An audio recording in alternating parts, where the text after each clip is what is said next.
Clint Eastwood worked with some of Hollywood's biggest actresses, but only 3 ever earned his real respect. One went to war with studio execs, another stole scenes from Cary Grant, and the last, he almost shared the screen with her, but just missed his chance.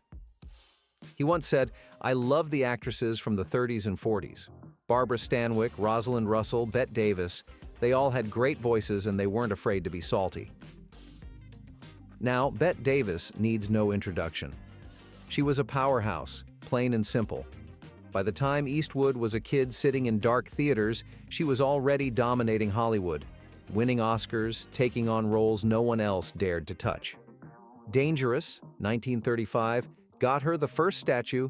Jezebel, 1938, got her another, and when the industry tried to write her off, she came back with All About Eve, one of the greatest performances ever put on film.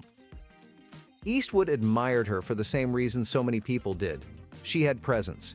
She commanded the screen. And most importantly, she didn't take anyone's nonsense.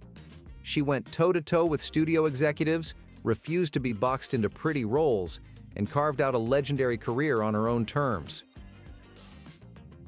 Then there's Rosalind Russell. She might not be as well known today, but back in the day she was a force of nature.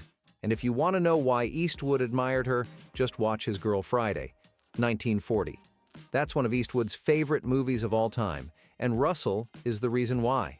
She played a sharp-witted, fast-talking reporter opposite Cary Grant, and she stole every single scene. That rapid-fire dialogue, that confidence, that ability to match Grant line for line without missing a beat, that's what made her stand out. She never won an Oscar, got nominated 4 times, but never took one home.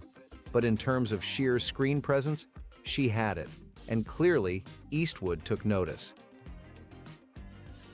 And then there's Barbara Stanwyck, the only one Eastwood almost worked with. She guest starred in a 1962 episode of Rawhide, the Western TV show that helped make Eastwood famous. But he wasn't in that episode, meaning he just missed the chance to share the screen with an actress he'd admired since he was a teenager. Stanwyck's reputation was untouchable.